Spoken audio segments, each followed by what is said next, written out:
Your host today is Mike Lewis, Vice President of Marketing and Sales at Awareness. I would now like to turn the conference over today to Mr. Lewis. Well, thank you very much, Nathan. I appreciate it. Thanks, everybody on the line today.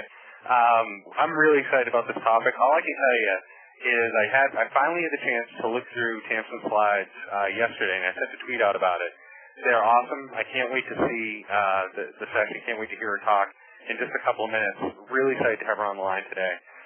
And welcome to everybody who's on here with us. I do want to do a couple things really quick with everybody. I want to give a couple of shout-outs really quick. First to Lon Sacco is on the line. He's the author of the Social Media Bible. And I was just saying to Tamsen, you know you have a good topic when you get the other speakers who've been on our webinars before to come back on to hear you talk. So, Lon, welcome. I'm glad you're on the line.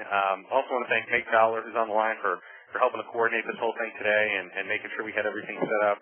My good friend and old coworker Jason Pinto actually made it out today. Jason, I'm glad you're on the line, and also my friend Graydon Tripp's on the line too. So Graydon, welcome. I'm glad you're back again for another awareness webinar. So we appreciate having you on the line as well.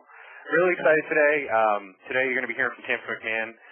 She's going to be talking about the science of social media, and like I said, the slides are just excellent. One thing that Nathan didn't cover in his intro, which was absolutely terrific, was there's another way to get in touch with us, and that's using Twitter. So if you have any questions and you'd like to join the conversation with everybody else on the line today, send out tweets and just be sure to use the hashtag #AwarenessInc in those tweets. And actually what we'll be doing during the session is I'll be following that Twitter stream, and any questions that you pull out that you ask, I'll pull out, and I'll be asking Tamsen at the end after she follows up with everything.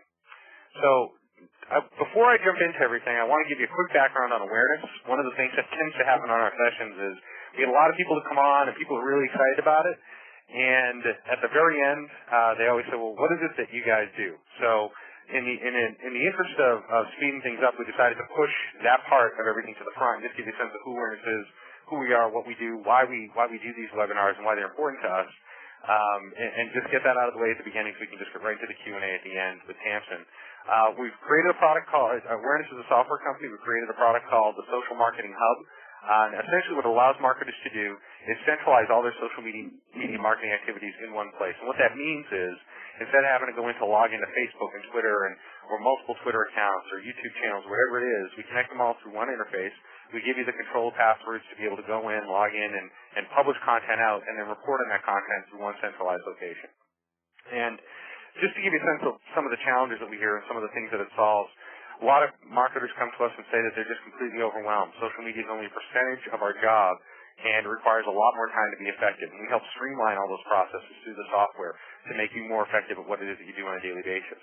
A lot of marketers tell us that they need to prove the value, that there's a VP of marketing or CMO that they report to that are saying, social media sounds great, but I have no idea what the value is of it. You have to go out and prove it for me before we can give you any budget or more resources for it. Well, software allows you to collect that data that you need to make a compelling case to whoever it is you're reporting to be able to prove the value out of social media. A lot of times we hear people saying they're losing control, that there's just so much going on, that there's so much internal use of social media, we don't have policies in place. Again, the hub allows you to centralize your control and make sure everything is in one location, as well as get strategic and not tactical about the programs that you're executing through social channels. So what we did is came back, and again, we created a solution called the Social Marketing Hub. It allows marketers to publish, manage, measure, and engage with and interact with everything they have going on across the entire social web. And you see some of the channels that we publish to there. There are a bunch of other ones, including some great places like SlideShare and even Poster. Sorry, if you'd like to plug that in as well. We have a ton of different channels that you can plug into. If you'd like to get some more information or a demonstration of the product, just drop me a note directly. It's mike.lewis@awarenessnetworks.com. You can also tweet me directly on Twitter on Boston Mike.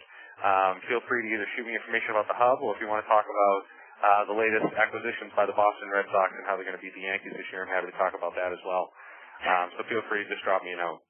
If you'd like to, and I'm just going to skip the slide real quick because we went through it, but if you'd like, we also have a group demo that we do every other week. The next one coming up is with our Director of Product Marketing. His name's Will Eisner, and it's on December 21st. Just in time for the holidays, 2 p.m. You can sign up at tinyurl.com/hubdemo, and the note says sign up now. We have plenty of room, so I'm not going to say that space is limited or anything like that. But if you'd like to jump on and see what the hub's all about, we encourage you to sign up for this as well. So with that, And I promise everybody in line, it's the last time you'll hear me talk about anything salesy. Everything else is just going to be educational. It's going to be coming directly from Tamsen. For those of you that don't know Tamsen, she's a brand communication strategist. She consults, writes, and speaks in service of helping people and organizations make change happen. And what's really cool, if you haven't had the chance, check out, she calls herself the COTAC at Brass Tacks, or BrassTackThinking.com with Amber Naslund or Amber Cadaver on Twitter. And it's all about getting things done. It's a really cool blog, one of my favorites out there. If you haven't subscribed to it, I suggest you check it out before we get off this session. She's also, I'm going to say, chief cook and bottle washer. She does a ton of stuff at her current company. She's the director of digital and strategic initiatives at Stamets. Stamets, did I pronounce it right, Tamsen? Yes, you did. All right, cool. Stamets Blackstone Associates. She oversees inbound and outbound marketing strategies, consults with clients, and just does a ton of different stuff over there, including all the blogging and content publishing. So, Tamsen, again, really excited to have you on the line. I'm absolutely psyched you're here today. The presentation is awesome, and I can't wait to hear what you have to say. Awesome, thanks. All right, am I in charge now? You are almost in charge. I'm changing. You are now. So there you go. You're officially in charge now. You have the control. All right. Hi, everybody. So, as Mike said, this is me. That's a very large, scary picture of me. Different ways to reach me on Twitter as @Tamazir, and I am one of many who serves as the voice of @Stamets on Twitter as well. So, hope to see you online. But let's talk a little bit about where communication strategy has been. So, once upon a time, this was your communication strategy. It's a nice, tidy little package that says, yep, hey, here's what we are. Enjoy. And if you don't, hey, how about not telling us, okay? A lot of times that one-way communication was masquerading as this, as two-way communication. But the reality is it's actually this. And it actually always has been, too. So, in other words, people are getting their information and their understanding of you and your brand from multiple and largely peer-to-peer sources, and as well from their interactions with you. Now, what does that mean? Particularly when you add cameras, videos, speakers, microphones, and screens to all of that. It means you can see and hear all of those conversations if we choose to. Now, the result, of course, is abject panic. It's the feeling that you've lost control, as Mike said, and awareness think helps with that you've lost control of your brand, you've lost control of your message. And that's the feeling. The feeling is that the inmates are quite literally running your asylum. And you know what? They are. They are running the asylum. So what do you got? You've got people talking to each other on Twitter. You've got people in blogs opining, self-publishing, and then, of course, with blogs, you have the adoring fans, you've got the nitpickers, and you've got the people where you're not really sure whether they're trying to, chain you in or cut you out. But either way, then you've got Facebook, YouTube, and, especially these days, things like wikis and WikiLeaks.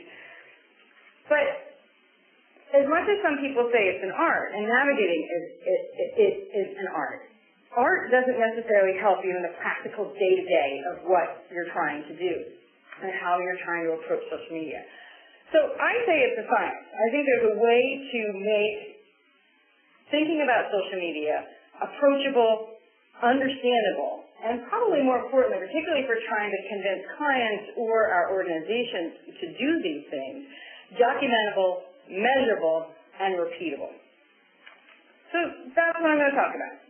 It's basically, the scientific method is a straightforward approach. It's a framework for thinking about how to plan and measure your own social media efforts or those of the clients that you work with. In other words, it's an approach to tame that madness. So the scientific method is basically 7 steps, and it's what I'm going to do today is I'm going to talk about each one and then end with a specific task for you to do at each section. The scientific method itself has been around for literally hundreds of years as a way to separate truth from belief. And that's particularly important when we're talking about social media because there's a lot of believers out there, but there's not a lot of truth, quite frankly.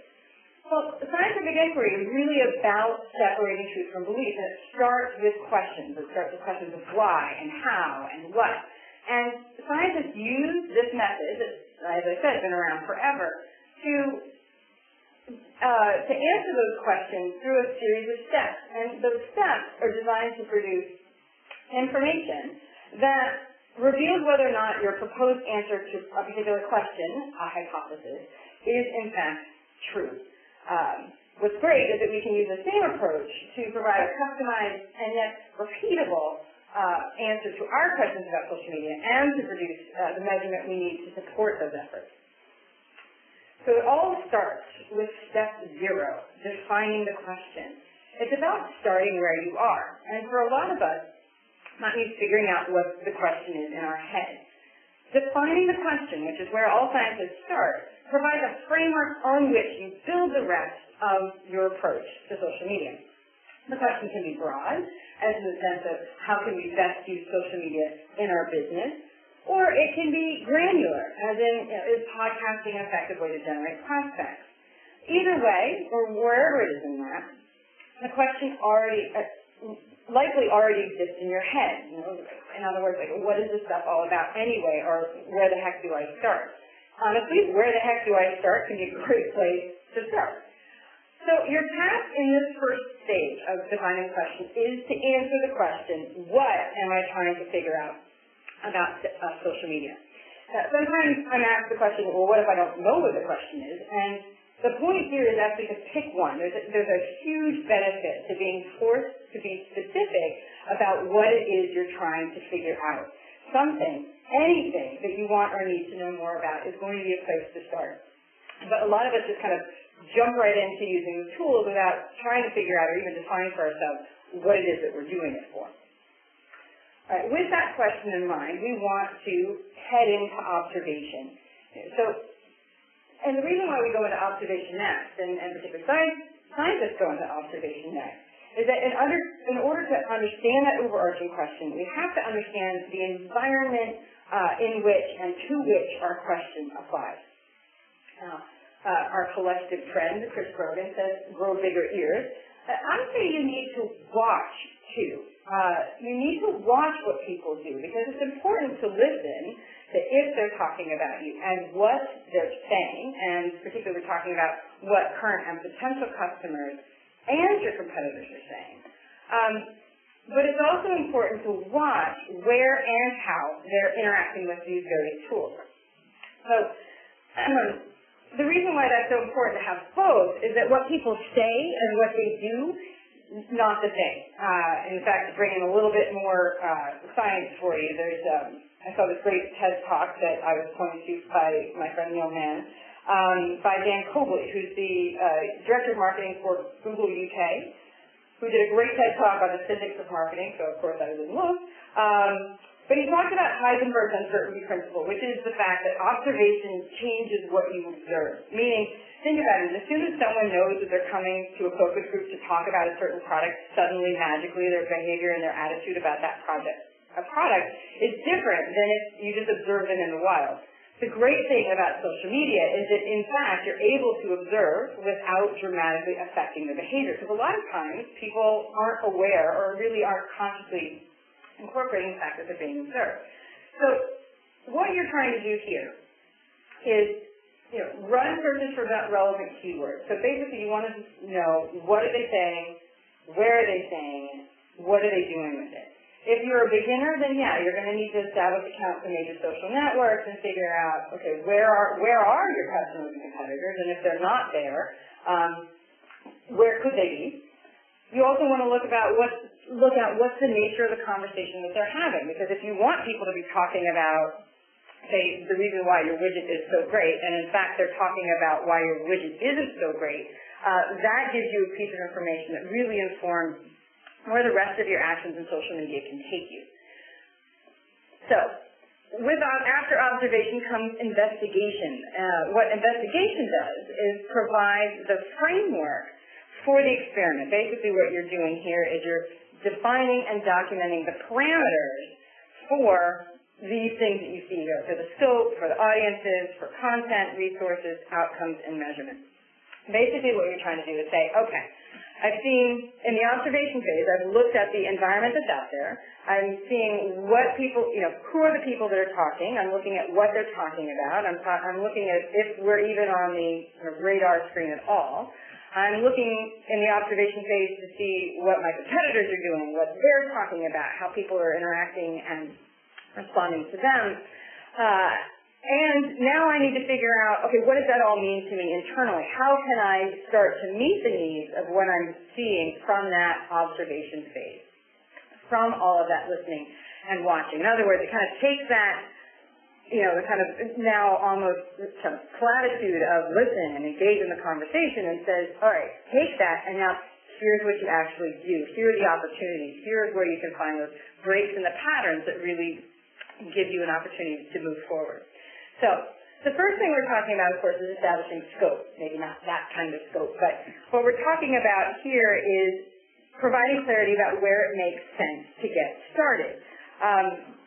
The question you're trying to answer is, the question that you've established in that first phase is defining the question. In other words, if you're trying to say, okay, what's the best use of social media for my organization, your observation may point you to the fact that it makes sense for that to better correspond perhaps to a function of your organization, perhaps a department instead, maybe a specific initiative or a cause, or perhaps even an individual. It's important, I think, when you're starting to plan this to say, where am I going to start?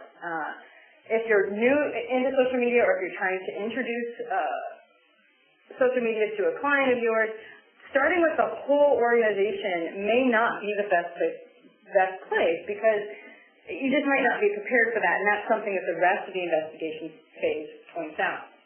So I've seen a lot of different examples of this. So I've got a friend of mine, Jean Begin, who's the director of marketing communications for the undergraduate school at Babson College.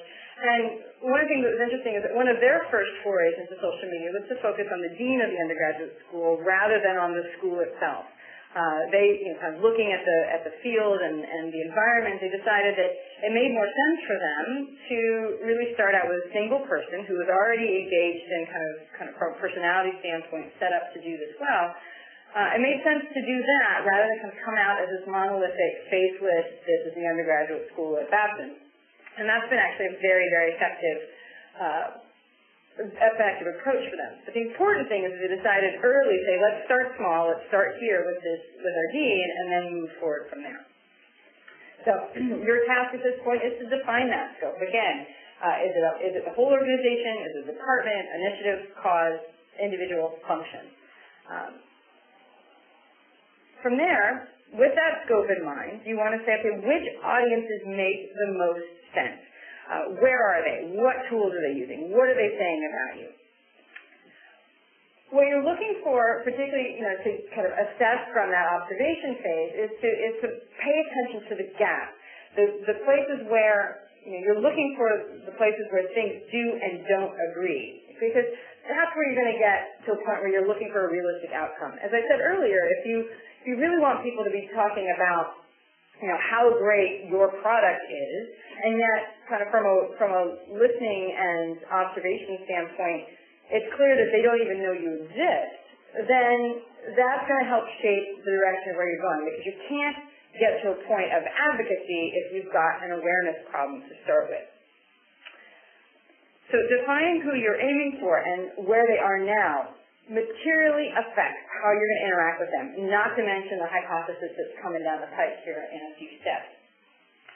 What you're trying to do is say, okay, I've got the scope. Now, within this scope, if I am the dean of Babson, for instance, who am I trying to talk to? Am I trying to talk to prospective students right now, or am I trying to talk to current students? Because that may mean that the direction and the nature of what you're talking about is different. So prospective students, it's going to be much more kind of an awareness building effort. For current students, it can be anywhere from an information gathering to even a customer service type issue. And those are different types of interactions. So with the scope, with your audience, we want to talk about content. And the reason why that's so critical these days is that marketing, communications is all about content. Tools all the social media tools in the world mean nothing without content. They're useless. In other words, figuring out how to say what you're going to say without knowing what you're saying means a lot of wasted effort and a lack of results. And particularly when we're talking about social media and trying to convince people to adopt it or adopt it more widely, we can ill afford to have a suspicious audience. So a lot of times by focusing on what is the meat of what we're trying to say, what's the message, what's the content strategy behind it, that's going to have a dramatic effect. I'm currently midway through Content Rules by C.C. Chapman and Ann Handley, and I'm particularly taken with the idea that was in the book about reimagining content. So much of what we're talking about when we're talking about content runs up against resources, which is one of the next things on the list. But they've got this great idea about how do you take kind of micro pieces of content, maybe a bunch of different disparate pieces, and how can you roll that up into larger things? So if you've got a lot of little outposts, a blog post, or an article here, an article there, how can you roll it all up into an ebook? Or from a macro to a micro standpoint, if you've got a big idea, how can you break that down into smaller pieces of content so that things kind of survive and have a life much larger than what they're doing? The useful point while we're here in this content investigation is looking at what do you already have and how can you use it more effectively. Looking at what you don't have and yet what, based on your observation, your audience is expecting you to have. It's basically saying what is it that's going to meet their needs the most. So if you are deciding from observing that people need to understand better what your service or your product is, that's going to be a different type of content. That might mean that something along the lines of writing regularly on a blog is going to make much more sense for you than some kind of basic interaction or broadcast of main messages from Twitter. That's just it's a different source of content, and it's going to have a different effect. So here, as I said, you want to identify for that audience what's that best content and figure out what do you have and what do you need to develop. Next, we want to investigate resources. Honestly, resources make or break what you're trying to do. So and yet so rarely do we take them into account at the beginning. And when we do that, however, we're in a much better position to say, okay, perhaps we started this with this huge idea that we would launch this as a massive institutional effort, and all these people would be involved, and we'd be on all these different platforms. But if you stop and look and say, okay, for all of that, then all this content, we actually don't have anyone that can produce it, that's a point that's something you want to know before you ever get started, that you do or don't have the resources available. So in this phase, what we're really looking at is from time, from people, from money, for that scope and audience and the content that you want to produce, which of the tools are most appropriate. What tactics make sense, and what else do you need to get there? Do you need people? Do you need time? Do you need money? How will you get what you need to develop it? Because all of this means you're kind of starting from a big wide funnel of what you want to do and narrowing down to what makes sense for you to do based on the reality that you're in. And that, reality-based planning is going to be the thing that gets you success in this space. All right, outcomes. Here, this is pretty simple, but just starting with the question in your mind of what do you want to have happen completely changes everything that comes after it. So the classic marketing funnel can be helpful here, where you're moving people from, are you trying to achieve awareness? Are you trying to get them to understand you better? Are you trying to get them to buy? Are you trying to get them to buy more or more often? Are you trying to get them to be, a brand ambassador for you? We need to answer and pick one of those things. And, all of the above, not an option here, because you can't really skip steps. And it's impractical, I think, to say that you can go from, that we want to do one effort in social media that's going to accomplish all of these things, because that means that you're not able to focus and not able to produce the type of content directed to a specific audience persona that's going to get you your maximum results. So defining up front what your desired outcome from is also one of those things that materially changes the rest of your experiment. Basically says, listen, if I'm trying to get support out of this, then I'm going to implement different tactics than I would if I'm just trying to build basic awareness. So knowing that up front is critical. This is, I remember one time watching or listening to a webinar from Katie Payne, Goddess of Measurement, and I remember her saying that what you want to get out of a particular effort affects what you measure. So starting with this idea of what's the outcome, you're going to be measuring different things. And here's something that seemingly few people will tell you. There are no universal truths here. There are times when understanding, Twitter follower count is important, particularly if you're trying to measure movement on awareness. There are other times, for instance, that you're trying to get to participation of people to buy your product. Your Twitter followers may or may not be directly related to it. So it's important first to understand what you're trying to get so that you can pick metrics that correspond to the outcome that you're trying to achieve. What you're basically answering here is, what does success look like? What does that desired outcome look like? And how are you going to tie the measures of that success back to something that means something for you? How are you going to tie it back to concrete business results? It's important, once you've decided what those metrics are, to document where you are now on those metrics. Sounds simple, sounds obvious, but you'd be surprised how often we totally miss that. All of those things together get you ready for the next step. So the good news is we've got all those parameters set, and there's even more good news because this next step is easy. All right, hypothesize. So what exactly is a hypothesis? Sometimes I get that question. Well, a hypothesis is, at its most simple, an answer to the question you proposed in step 0. It's that hypothesis sets the stage for your experimentation with social media.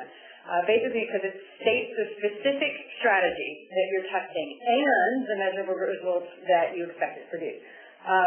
As I said, thankfully after the work of observation and investigation, which honestly is the hardest part, this one's pretty easy. This is basically social media Mad Libs. Basically what you're doing is you're inserting here. So for defined scope, you're going to use the content that you identified from the various sources and resources across the tools that you identified in the resources section, and you're going to produce specific results that you're going to measure with specific audiences. Sounds easy. It really is pretty straightforward. It's not always going to be an elegant sentence, but the trick here is to make sure that your hypothesis is something you can actually test. So in other words, to say, for this particular function of our organization, we're going to use, blogs focused on how to use this particular aspect of our product that we're going to pull from a newsletter that we already produced. We're going to put that up on our blog, and we are going to measure the effectiveness of that by kind of doing pre- and post surveys of people's understanding of how to use this particular, how current users of our product, how they're doing with that particular issue. So it's pretty straightforward. So that task, hopefully needless to say, is to draft that hypothesis. Next, experiment. All right, here's the important thing. It's an experiment. It's fact-finding. It's about gathering information. This is not going to be the end-all, be-all. I think we are, all of us, in a state of continuous beta these days. I think we're starting to see the end, if we haven't already, of the launch, of the big launch. Wait a little while, go back, fix it, go back out again. I think we're really in a state of continuing to improve as we're working with things, what's going on and how do we do it better. So the experimentation phase has two parts. First, design and execution. In design, you are outlining the steps you intend to take, when you're going to take them, and how you're going to take them.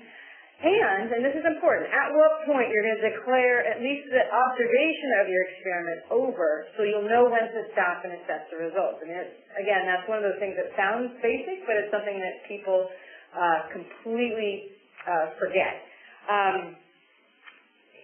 We need to stop and say, this is the point where we're going to stop and look at how we're doing. The execution phase is that's where you implement the steps you've outlined. Now, why is it so important? Because at its most basic, observation does not equal participation. I should also say that planning does not equal execution. You have to do it.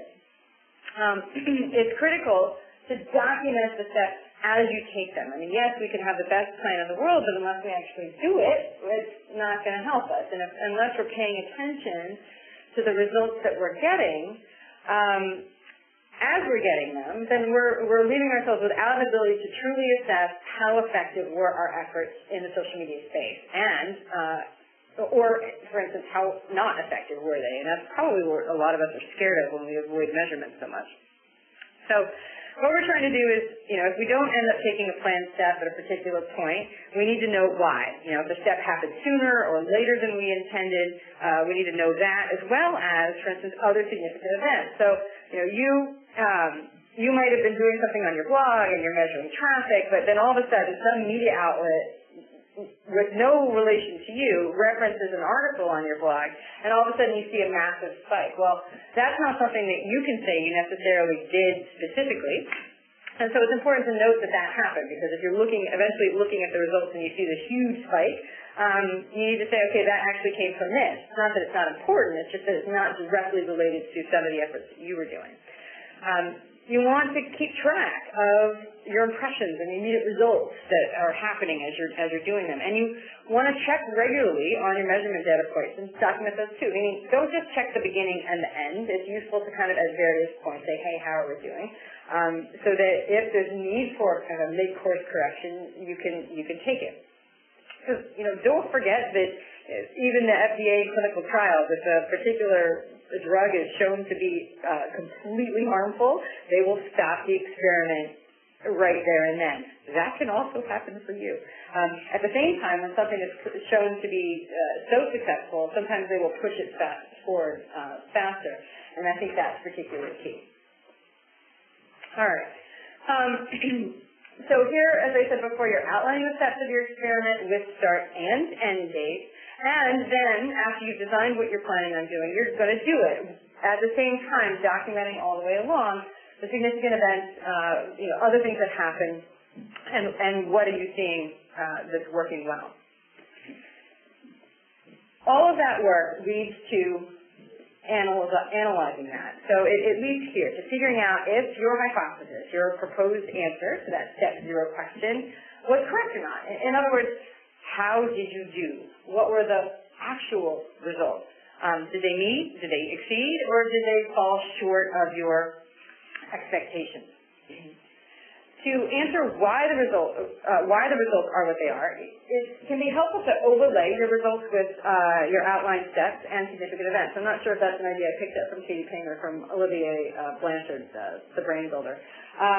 But it's a way to say, okay, over a period of time, over a timeline of events, you overlay your graph of, for instance, if you are tracking Twitter followers, for instance, how do those events of things that you did line up with results on that kind of time-driven scale?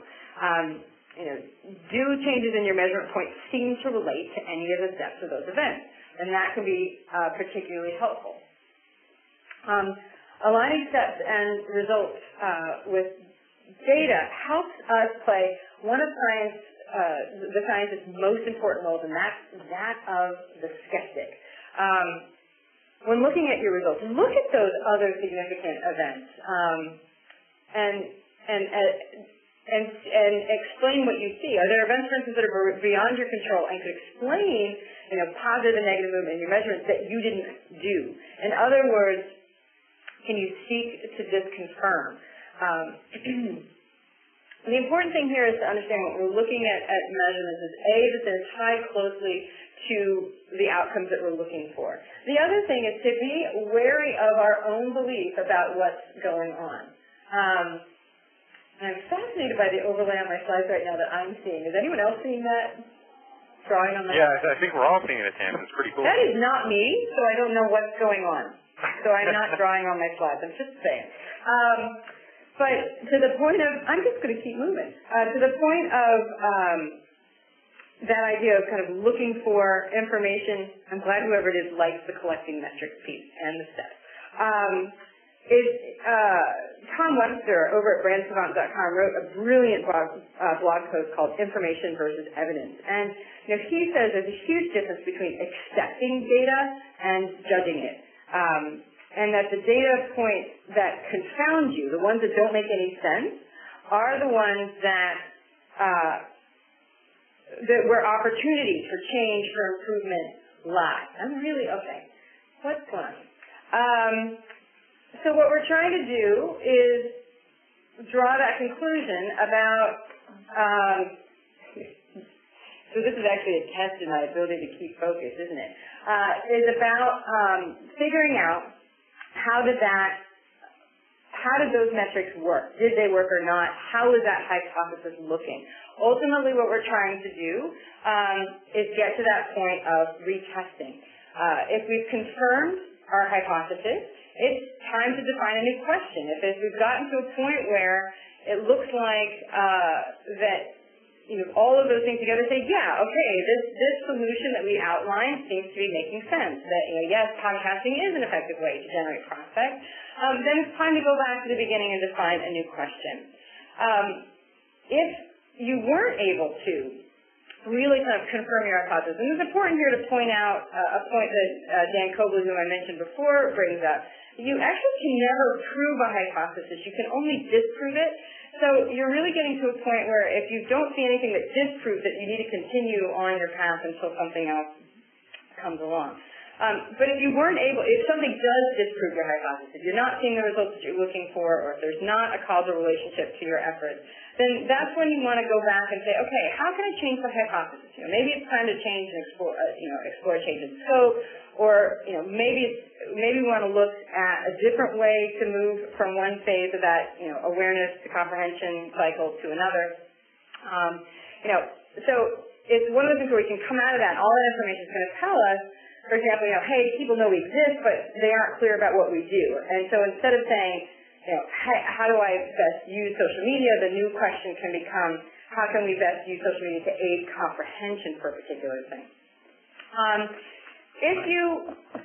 So what we're trying to do here is to say, okay, if you've confirmed the hypothesis, go back, define a new question, start again.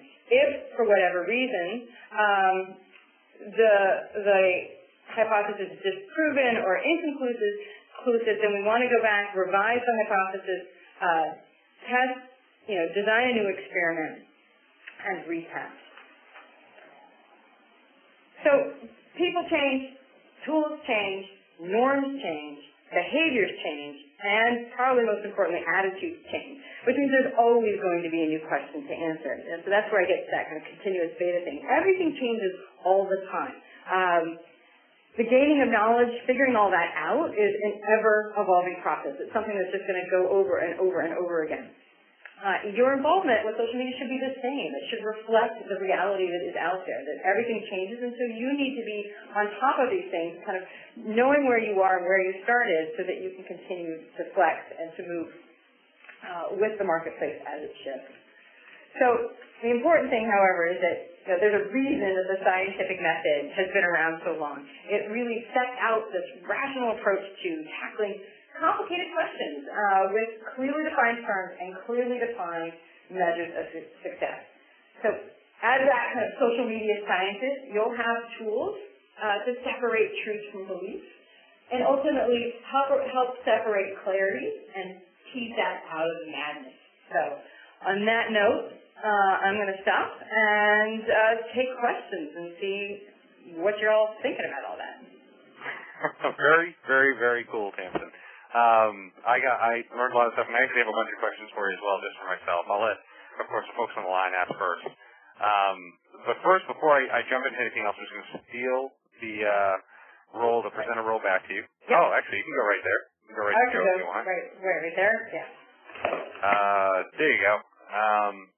So, actually, one of the things you talked about a lot during the session that seems like got a lot of buzz, so we're going to spend some time talking about it after, is just about content and content development and the importance of content as part of your social strategy. And as Faith would have it, January 11th at 2 p.m., We have Joe Kilsey coming to join us on our next webinar.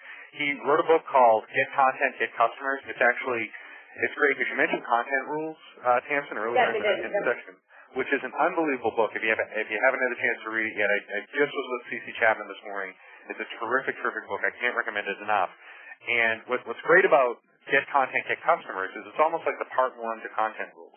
So if you haven't read that yet, you should definitely check it out. It's another great book. And Joe's going to be on the line with us. And actually, in February, stay tuned if you're interested in learning more about content. Both C.C. Chapman and Ann Hanley are going to be on a webinar with us in February. So stay tuned for that. So if you have a chance, check out tinyurl.com/Joe-Kilsey. It's register for it. It's going to be a great session. We're really excited to have Joe on. I think content, as Tamsen said, is really key to what anybody's doing in social media. Without content, you just don't have a social media strategy. I couldn't agree more. In fact, Tamsen, some of the questions we got were around content. In fact, the biggest one, and I'm kind of summarizing multiple questions that came in here, but essentially it's about content being the biggest challenge that an organization has. And can you talk a little bit about strategies that either you have used or your clients have used to find easier ways to developing content, to developing a content strategy, and things that have worked for you in practice that have helped you get more content out? Well, I think, I don't purport to be the content expert. Good thing you've got that next one coming up. But I think what's helpful is to take a critical eye to what you've already put out there. A lot of times we're just not thinking about some of the things that we do on a regular basis as content. Sometimes, and here I'm going to be parroting ideas that come from content rules. A lot of times even just filming what you're already doing. Oftentimes you'll send people to conferences, and whether they're attending or they're speaking, it never occurs to us to just kind of record that process. If you've got a person who's a speaker, record that, and then that's something you can repurpose. If you're attending, then something you can kind of talk about. You can record either in written form or in audio form or in video form. Your reflections and your takeaways from that. Sometimes I think it's really important to start with what's most comfortable for you. Some people are natural talkers and some people are more natural writers, and I think that one of the places to start is what comes easiest for you, because something that's not going to be, the thing that's going to create the most challenge is if you're trying to move yourself way out of your comfort zone to produce content. I know plenty of people who are, like I said, natural talkers. It's much more, it makes much more sense for them to go kind of a podcast or for a video blog type route than it does to go, a written route. But I spend a lot of time working in nonprofits, and nonprofits are just they're generating content all the time. They've just never really thought about it. So there's newsletters that you're probably writing, or there are recaps that are happening, or there's various analysis of shows that are happening. We forget that there's all sorts of content being developed both in-house and out-of-house. And the point is to kind of pull all that together, look at it, figure out what can you, to use Ann and Cece's term, reimagine. It's not just about repurposing it, but how can you think about these things in a different way to achieve whatever it is the goal that you're trying to achieve. So it's interesting. You actually brought up nonprofits, and we actually had a couple of questions about nonprofits that I wasn't going to ask, but since you said that you had some expertise in it, for the benefit of the folks that asked it, with the questions that came in, where they have a challenge just getting stuff off the ground in nonprofits. There's a lot of red tape. It seems like they're a little bit more risk averse. Can you talk to any of the strategies that you've done to help get through kind of a scientific, just using scientific method to? Sure. Because there's a lot of testing in there. I'm a kind of a scientific method heretic, meaning that a lot of times, to be quite honest, nonprofits. Okay, I'm just totally exposing myself here. They're definitely one of those places where it's easier to beg forgiveness than seek permission. So a lot of times what I'm suggesting, and even for nonprofits, is this experimentation, this kind of testing can be something that you can use even if you use it on a private scale and can show it for maybe a project that you're working on, or that you can show results that aren't necessarily directly related to your nonprofit, but you can show hey, here's what I'm doing for my own cause or the thing that I'm interested in, then I'm going to do that. So I've got a good friend, for instance, who works with an organization called Cancer, which is an organization that finds homes for retired thoroughbred racing horses. And she really wanted to get that, the local chapter here in town more involved with social media, and it was not something that the group was originally very interested in. So she decided to start it kind of on her own. Started using her own, her own Twitter account, and eventually started a blog on her own, and was able to start proving results from that interaction. And from that interaction, that didn't in any way directly reflect on the kind of overall organization brand, she was able to bring those results back to the organization and get them to be more comfortable with it. So a lot of times it means kind of doing something on your own and then bringing it into the organization after you can show results. So that's one thing that I've done. There have been times, I'll completely admit it, where I've just kind of done something and then with an idea in my head of what I was trying to achieve with it, and then have stepped back and said, okay, did that do what I needed it to do? And if it did, then I kept doing it and got a little bit more public about it. And if it didn't, then I kind of rolled it back a little bit, figured out a different approach, and tried something else. I'm trying to think of a good example of that. I think, when I worked at a local performing arts college, we were considering. Here's a great example, actually. So one of the things that we were trying to do while I was there was, and this is not social media related, but of course the secret to all of this is social media is just new tools on the old rules of communication. We were trying to get the students to kind of more thoroughly embrace the school. And the students generally, on their own, referred to the school in an acronym. So the school was the Boston Conservatory, and the students would refer to it as the BOCO. Well, the president of that organization hated that term. I hated it. And so it was not something that he wanted to support at all. And so in the newsletter that I oversaw and the redrafting of the website and review materials, of course, we never called it the BOCO. It was always the Boston Conservatory, because that was, we were trying to create that impression, a more formal impression for prospective students, parents particularly, and prospective funders. Unwisely or not, I was also in charge of the kind of products for the school, so I oversaw basically the school store thing, so shirts, t-shirts, sweatshirts, things like that. And I decided to experiment on a couple of those items, putting BOCO on them instead of the Boston Conservatory. And those particular products, again, I didn't do it across the board, I just did it on a couple things. Those particular products took off. And that kind of created this grassroots movement where, now close to 8-10 years later, when I talk to the president, he refers to it as the BOCO now. And so a lot of times it can just be finding those spots of success and amplifying them, or just experimenting and say, okay, is this going to work? He was fine with that stuff being on student things. It was just it was about understanding, kind of back to what I was talking about, understanding the scope of where you're going to try to start. If I had tried to start getting the BOCO to be, as part of our overall to the public brand, I would have been shot down quick.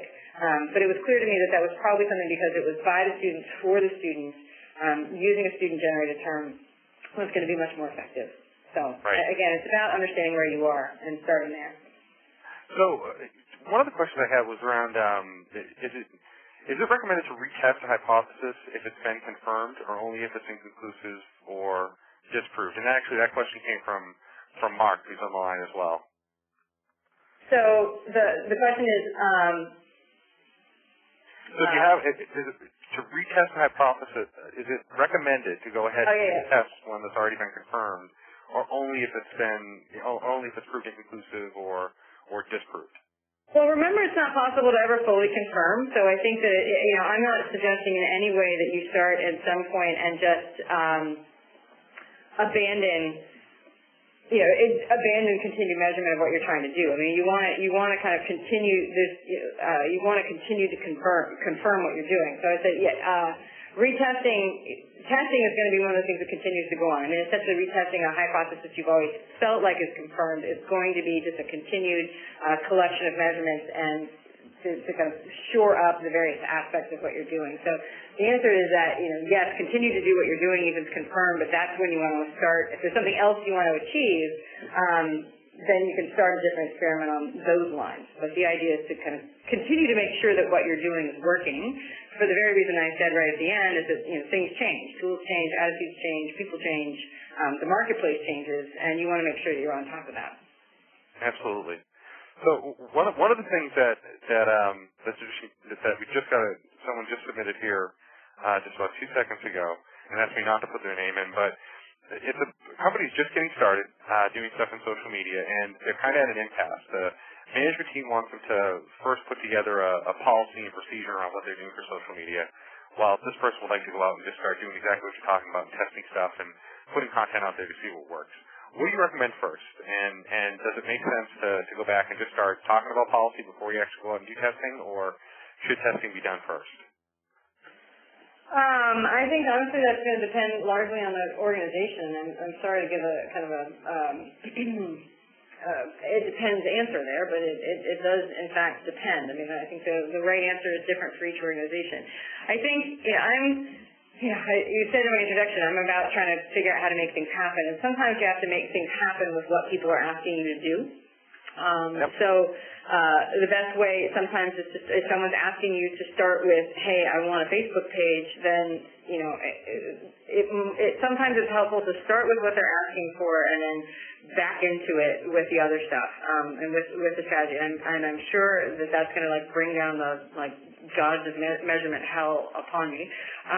But like I said, I try to be realistic about where it helps. I mean, so as an example, a lot of times people say, always start your branding efforts with all the strategy and whatever. And but I've got examples where you can start it with a logo and then back that into strategy. And I think the same is true here. If someone really just wants to get started, I think you still want to make sure that you've done some level of kind of going through that process of saying, okay, what are you trying to find out? What do you notice already? What are you seeing? What are you willing to give to it so that you get to a point where it's more realistic that at least they're clear on what they're trying to get out of it. I think if you're going to stop and back up and do anything, I think you really understanding what the eventual goal is one of the most important things you can do. I think ideally, I would love to keep people to a point where they're, giving some thought to this before they dive in. But it's not realistic to say that everyone's going to do that.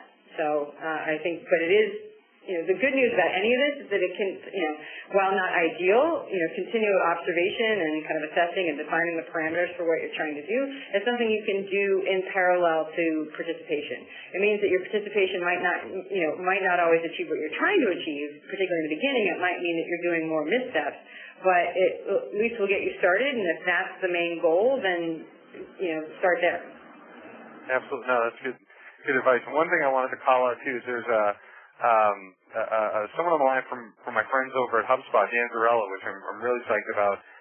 He actually wrote me a note saying applied by the webinar. He has a presentation with the exact same title, different content and everything. And so I'll give a shout out to him as well. We love the stuff they're doing over at HubSpot. So if you get a chance, check out Dan's presentation. It's out on Twitter. It has a ton of downloads. I looked at it before. It's got a million links to it. So definitely check it out. It's not on Twitter. It's out on SlideShare. And I think if you just type in science and social media, you'll be able to pull it up. It's pretty cool. So glad you could make it.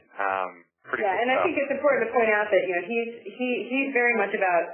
I mean, this is really this is a framework for thinking about this. I'm not trying to put out that this is kind of the end all be all. It's just it's a way that I have found clients I have found people I've talked to about this have found it as a useful way to think about how to approach this stuff. It's just a way to kind of think about these things in a way that generates. It can have a really calming effect on people. So despite the similarity of title, I think anybody who's seen both presentations knows that our content is quite different. Absolutely. No, absolutely. I mean, it's definitely two different things, and I've definitely seen both. But like I said, it's definitely different types of content. Just like you said, yours is a great framework and good advice for folks. So I think it's really cool. One last question here. I know we're just getting close. We're 1 minute over, but it just came in, and I think it's a really good one. What's the best way to measure if social media works for your organization? If you had to pick one, Anne's asking if there's one single way to measure. I'm not sure there's a perfect answer for it, but you know, I don't know. I'll turn it over to you and see what you think. And to that I'd have to ask a question back, which is, what are you trying to do for your organization? Because, as I said before, what you measure and whether or not it's useful to you is entirely dependent on what you're trying to achieve. You know, if you're trying to achieve awareness, there's a set of metrics that will correspond to that. You know, it's everything from, you know, user surveys or kind of marketplace surveys of do people know you or not, to, you know, Twitter followers, to, you know, Facebook fans. I mean, various of these things can be used to gauge things like awareness. If you're looking to, is this an effective way to, you know, increase revenue, well, then that's going to be a different set of metrics. It's going to be, you know, how are your sales? If you're talking about, if you're talking about college, is that increasing your inquiries for your admissions office? Is it improving your yield? You know, is your interaction through your Facebook page? Does that, you know, are the people who are most active on, you know, are these prospective students that are most active on your Facebook page, are they statistically more likely to matriculate at your institution? The metrics depend on what you're trying to achieve. So, you know, if you're looking for more on metrics for great advice, again, I'd send you towards Katie Payne or Olivier Blanchard. So either of those, I think, are good. They're two different approaches. So again, it's kind of, but you know, both of them are definitely, you know, I'd say the stronger names on the metric side of things. But, you know, I'm really from the perspective of you need to understand what it is you're trying to achieve in order to figure out what it is, you know, how it is that you're going to measure that. Yeah, and that's a great point, because she's actually followed up and asked, you know, are there any specific measurement tools that you can use? And, you know, again, it really depends. If you're looking to monitor and listen to what's going on and measure that, a great company to check out is Radian6 up in Canada. There's certainly other ones out there as well, Sysmos and Technergy, which is now part of, my mind's going blank, but, you know, there's a bunch of other tools out there that you can check out that can do that. But, you know, it depends on what you're looking to do. If you're looking to measure the impact of specific pieces of content across your campaigns, there's a different set of vendors and that kind of stuff. So it's kind of a very open question. In fact, someone wrote in and said, asking what's the best way to measure social media is like asking what's the best book to read. Well, it all depends on the context. So it's a great quote from Alan. So, that's right. That means, you know, if I can leave with anything, it's, you know, there are no universal truths in social media at all, and so I think that's a really good point. Yeah, absolutely. That's really cool. So, James, I really appreciate your time. We're running right up against we're 5 minutes over, so really appreciate it today. It was a great session. I think we got a lot out of it. I think you can check the tweets when you get back, and you'll see if there's a ton of other questions out there that we just didn't get to, and I apologize about that, but we'll do our best to respond to everybody, depending on, you know, what they're about, whether it's Tamsen or I getting back to you. So, but we really appreciate it. Thanks again, Tamsen. It was great. Oh, thanks. My pleasure, Mike. And hope to have you on again soon. All right. Yes, please. Thanks, everyone. Talk to you soon. Ladies and gentlemen, that does conclude today's presentation. We would like to thank you once again for your time today, and you may now disconnect.